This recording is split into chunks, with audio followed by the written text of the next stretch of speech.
বিসমিল্লাহির রহমানির রহিম।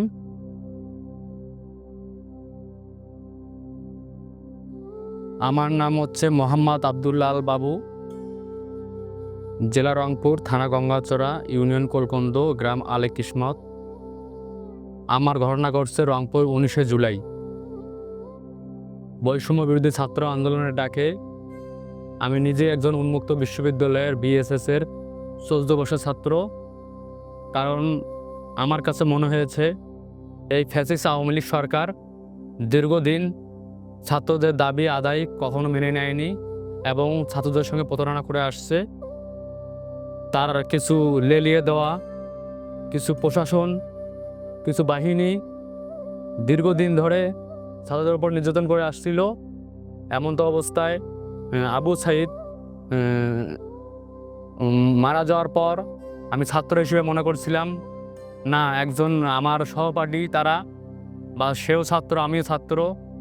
এই জন্য বৈষম্য বিরোধী ছাত্র আন্দোলনে রংপুরে 19শে জুলাই রোজ শুক্রবার 4:30টার সময় পুলিশের সঙ্গে আমাদের ধাওয়া পাল্টা দেওয়া, মানে চরম উত্তেজনা এই পৌরবাজারের সামনেই। সেই দীর্ঘ সময় আমিও নিজেই রক্তাক্ত অবস্থায়, আমার চোখে মুখে মাথায় ছোড়া বুলেট এবং টিয়ার সেলের ধোয়াতে চোখে এবং কোমরে আঘাতে আমি নিজে একটু অসুস্থতা, ঠিক আছে।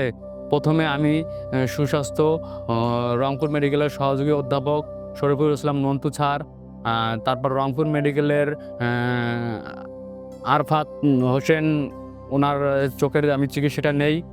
মাঝখানে কিছুদিনের মধ্যে আমি আবার অসুস্থ হয়ে পড়ি আমার কোমরের ব্যথার কারণে। সেটা আমি আবার রংপুর মেডিকেলে ভর্তি হওয়ার পর, আবার ওই রংপুর মেডিকেলে ভর্তি হওয়ার পর তারপর তারা চিকিৎসা দেয়। চিকিৎসা দেওয়ার পর কিছুটা সুস্থ হওয়ার পর বললো বাসায় ওষুধ খাও, তারপর ট্রিটমেন্টের কী হয়, না হলে উন্নত চিকিৎসার জন্য আমাকে আবার বিদেশের বাইরে পাঠাতে হবে, এরকম বলছে তারা। তাই আমি এই জুলাই স্মৃতি ফাউন্ডেশনকে বলতে চাচ্ছি, মানে আমি ধন্যবাদ জানাই।